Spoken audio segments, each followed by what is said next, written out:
washing, Santa's waiting. Horror movie opens with the kids singing something innocent to create a new soundtrack for My Nightmares cliche. Apparently, this movie was removed from theaters after mass protests from parents. I was disappointed to learn it was because of the association with Christmas and not purely because it's a garbage fire of tropey horror bullshit. Thinking this poorly animated dollop of ketchup would properly set the tone for your movie. And then being 100% right about that. Because it's the 80s, we aren't subjected to 1 minute and 51 seconds of logos. But because it's the 80s, we are subjected to 1 minute and 51 seconds of boring-ass credits that do nothing for nobody. The Night Before Christmas was originally titled Account of a Visit from St. Nicholas. That's not this movie's fault, but it is an awful title. This baby is not in a car seat. To all the 80s babies, congrats on winning your equivalent of the Hunger Games. His eyes hoey twinkled. His dimple owl Mary, his cheer like roses, his note a cherry. Santa Claus doesn't bring presents to naughty children. Movies that perpetuate this Santa only visits the good kids bullshit. We should be completely honest with our young people and tell them that whether they're naughty or not, their parents will go into debt, showering them with gifts purely to spite that commie bastard Oliver Cromwell. Santa Claus is gonna bring you a big surprise tonight. You're gonna be orphan shadowing. I honestly don't know if I'd have a clue what was happening if we didn't spend a full 15 seconds looking at this sign. He doesn't hear us, honey. He doesn't even know we're here. Then what did we come for? Billy would be excellent at CinemaSins. Also, kids. She can't help you. Nobody can. Christmas Eve is the scariest damn night of the year. You see Santa Claus tonight? You better run, boy. The fact that there are 4 sequels and 2 remakes of this movie and no one ever considered a prequel about this ray of sunshine. Time to go home, Billy. Sounds like this entire trip and long-ass car ride could have been a f***ing phone call. A phone call that would have wrapped this movie up in a tight 8 minutes. Think Dad could have talked to him? I don't see why Billy would lie. Exposing the fact that you've apparently birthed 2 children and are still yet to have interacted with one. All right, you. Strategically placing flimsy chip stands to make your falls more dramatic and higher in cholesterol. $31. Merry f***ing Christmas. It's kind of surprising that there's this little cash in the register this late in the day on Christmas Eve. It's weirder still that this chap was willing to risk his life for $31. What would anybody be doing stuck out here in the middle of the... Oh my gosh, could they possibly be broken down? It's really not that weird, Eleanor. Oh, there's no problem. It's just that I ran into a little bit of lousy luck. The lesson of this movie ends up being our country's lack of common sense Santa control laws. Also, I'm not sure what the Santa Slayer's motivation is, other than just hoping the next car to pull over would have more than $31 in cash. This car is now at a completely different angle than it was when Billy's father carelessly parked it perpendicular to the road. The movie couldn't decide whether it wanted Billy to be traumatized by a petty thief, indiscriminate killer, or a rapist, and decided it was best to personify all 3 at once just to be safe. Hey, you little bastard. It seems like Billy survives because he runs and hides, but Ricky survives too just because the movie is not willing to do infanticide. I'm glad it's not willing, but at least give me some flashing lights or something to indicate why Murder Claus pieced out. This is the last we will see of this particular Santa killer. No clue if he was caught, what his motivations were, or if he managed to break $32 before Christmas Day. You go find Mother Superior and you show her what you've done. Billy getting into trouble for this drawing when some other kid clearly got away with drawing the nun from... Damn it, what was that movie called? Explain this, William. This doesn't lead to a colorful retelling of the night Prancer had enough of Santa's shit and decided to stab that motherfucker. But because he doesn't have hands, he was unable to deal the final blow before Santa cut his goddamn head off. That it's all still inside him. All that terrible violence he saw. I am not interested in what you think. Discount Dr. Loomis makes some valid points, but will, of course, be ignored, because the movie isn't quite done trauma-trampling the shit out of young Billy yet. This mirror suggests that there are 2 globes in this room, and that is frankly an extravagant use of resources for a church-based orphanage. We'll take your punishment. Assuming that a dominatrix nun offering some light BDSM and dirty talk wouldn't spur these 2 on. The only 2 outcomes for Billy are a serial killer or a kink for bondage and nuns. Sort of recontextualizes Robert Frost's The Road Not Taken, doesn't it? The movie gave no warning to epileptics that there would be literal flashing in the flashbacks. There's a lot of slack in these restraints to the point that he is not really being restrained, yet his wriggling persists. I see nothing but greed where there should be gratitude. Well, who the f furnished them with all the presents, Mother Superior? The ability to control their piety is within your power, lady. William will sit on Santa Claus' lap and behave. I commend the movie at doing a good job of showing us why Billy is the way he is, but it does a terrible job of helping me understand why Mother Superior is the way she is. This jarring freeze frame into slow dissolve, mainly because the opportunities to sin them in the 21st century are so very few and far between. In case you confused it with spring 1984 BC. We can't play this chirpy ditty, but rest assured, the movie forgets to be a festive horror outing for a hot minute in favor of being the opening credits of a 70s sitcom. No one will be seated except for this asshole as Billy opens this box in real time. Someone at Matchbox thought the most exciting thing about cars was parking them. But also, Santa never got me this wicked sweet super garage set that I absolutely would have wanted. If this video does nothing else, and that is very likely, I hope it proves that Sister Margaret is the real villain. She's the only one who has linked Billy's trauma to Christmas, and yet she secured him a job at a f***ing toy store in the lead up to Christmas. This slow pan across a series of registers as people exchange currency for items they have chosen to purchase from this establishment is exactly that. But all of a sudden you got this an attitude problem. Not seen anywhere in this movie thus far is Billy having an attitude problem. Even within the context of what is happening in the movie right now, this is incredibly f***ing random. You're staring off into space like some moon goon. Moon goon. Don't worry about this stuff. I'll straighten it up for you, okay? She will not. She will walk away. A workday for Mr. Sims appears to consist of opening toy boxes, pouring out their contents, and then putting it all back in. I just got a call from one of the employees. Seems he went ice skating last night and broke his ankle. He'll be out for the remainder of the season. Mrs. Randall plays the slow-rolling pronoun game about their Santa being out of action for so f***ing long that I'm assuming Mr. Sims is paying her by the letter. The agency's only got women. This job requires a person of the male persuasion. Movie will pass the blame on to Billy's trauma instead of admitting that these two and their inability to see past outdated gender roles is what really gets everyone killed. Squirt, squirt, squirt. Take a closer look at yourself in the mirror, Billy. Can someone good at mathing things run the numbers on the probability of the following? Losing your parents by way of demented rapist stabby Santa, growing up in an orphanage that refuses to acknowledge said trauma, to then wind up working at a toy shop at Christmas, for said toy shop to then lose its Santa in a freak skating accident, and for you to be the only viable option as their new Santa, completing a vicious cycle of compounded trauma. I'm guessing it's less than 1 in 5. He sure knows how to handle kids. Do you have any idea what you're doing? You're being naughty. Parents who interpret creepy whispering to their kids as proper handling. And there's only so many times you can shrug and say the 80s. He's playing Santa Claus for a bunch of snot-nosed kids. The fact that Sister Margaret doesn't drive a car through the front door of the toy store to stop this is further proof that she is the villain of this movie. But the movie doesn't know that. It takes 2 people to handle the chips when you don't give your actors proper direction. When your toy shop looks this sad on the outside, no one should expect fun on the inside. This particular present really isn't for everybody to see. Something I've been wanting to give you for a long time. It's his penis. It's just right back there. And it's detachable. Mr. Sims and Mrs. Randall were here having a good time. So when Billy decides they need punishment, it feels more like he's just not leaving witnesses than it does that he's got some naughty versus nice code that he must kill by. The movie seems intent on replaying the same flashbacks over and over, as if we'd all be scratching our heads about Billy's motivation without it. Either Billy's transformation into Santa Slasher has gifted him with super strength, or Discount Joe Pesci here weighs less than 50 pounds.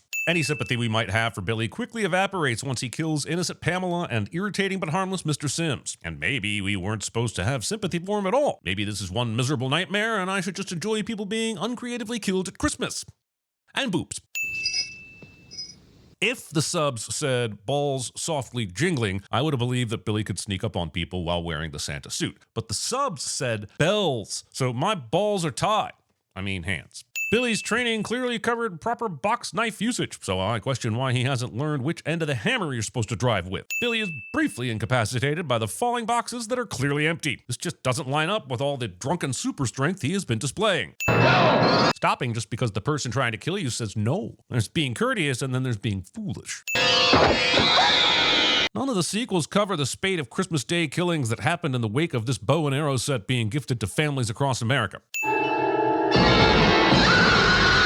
This is a confusing shot where it seems like we should be just as scared of the nutcrackers as we are of whatever put an arrow through this lady's abdomen. Carolers. Just because you're playing with wood and balls doesn't make it okay to defile the sacred felt. You're being bad, City. Now go back to bed. Well, okay. This works. 2 ball in the corner pocket. Is he putting his balls inside? Wait, are you supposed to put the balls inside? The cat wants to come inside. Movie teed up the perfect He's not the only one. follow-up for my sins run. Then Tommy goes with, How do you know? "You let me down, Tommy.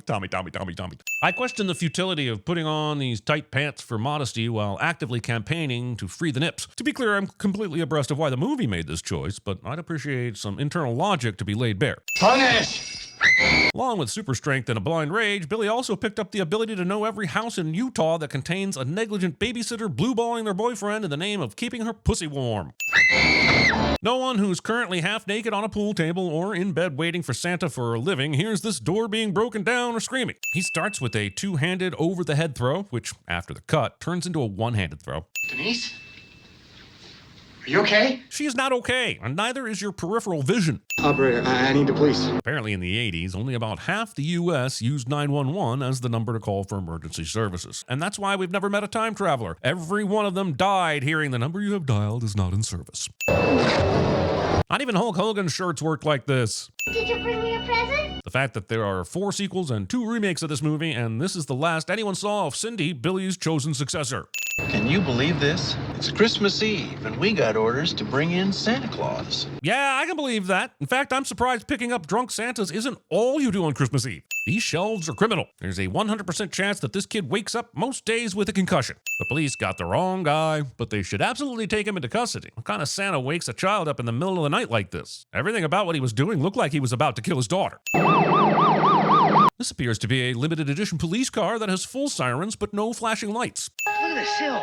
Virgin, man. Saying this before multiple shots of the most used hill in all of Utah. So if you're gonna it, use protection. Are you having a religious experience? Or did you pee your pants? In my experience, one of those usually begets the other.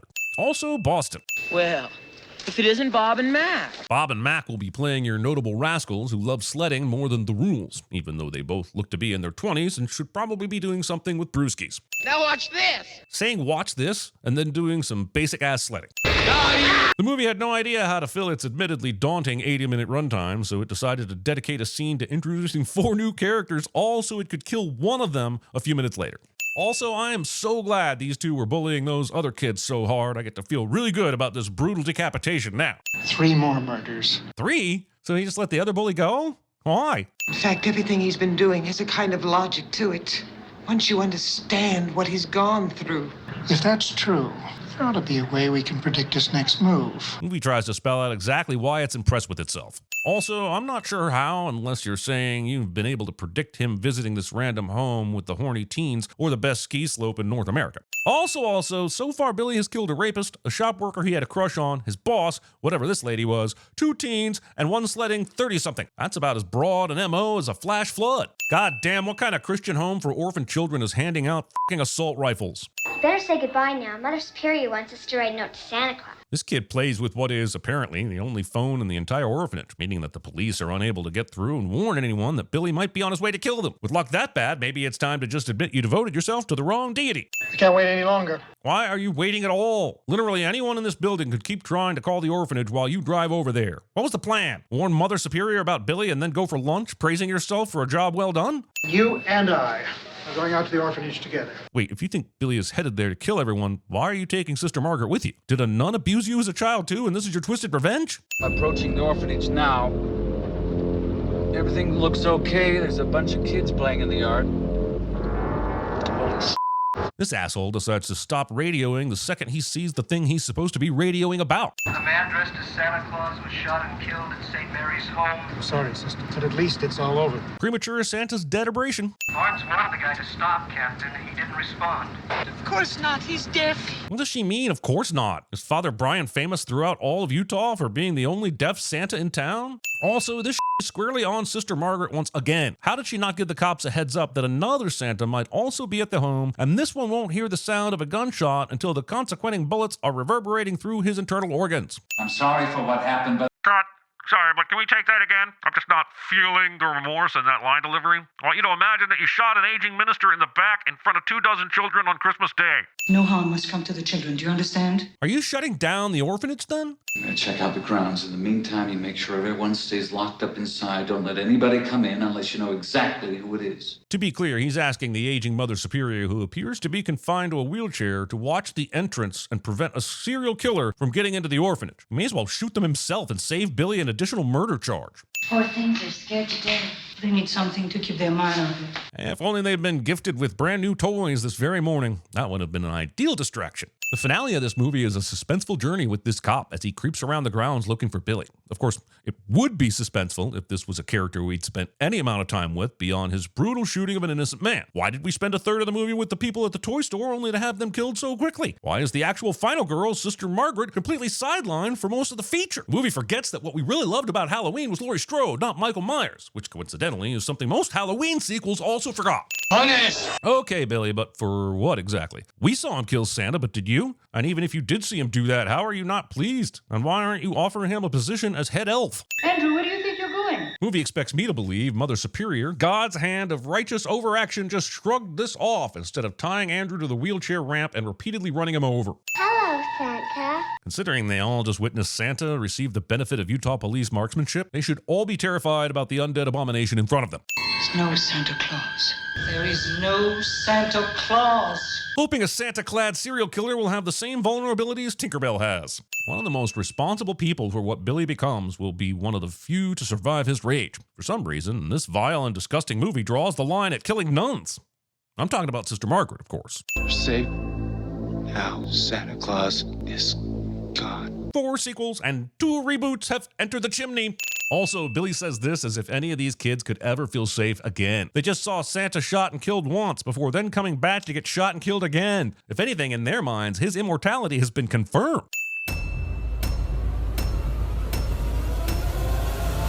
You've been very naughty. Mom, what time does Santa Claus come? Not until everyone is asleep in bed. I find that answer vague and unconvincing. Can't I stay up and see him? I wouldn't if I were you. Well, you're not. You're not. You go find Mother Superior and... Why don't y'all cool out, man? You jumping the gun. Just... And if it does, and if he has received proper training, Then you become something else entirely. I think you've been locked away up here long enough. Why don't you come out and help us build our snowman? No way, Anna. You got knocked the out, man! I'm funny how? I mean funny like I'm a clown, I amuse you, I make you laugh, I'm here to amuse you. What do you mean funny? Funny how? How am I funny? Not just, you know how you tell a story. What? How the am I funny? What the is so funny about me? We now return to Stabbed in the Butt. Stockroom Andy speaking. I'm interested in dropping off some loads with you. Would that be possible? Richard. Yes, Mother Superior. You're a dick. Abraham Lincoln said ye shall not pass. No TV and no beer make Homer something something. Go crazy. Don't mind if I do!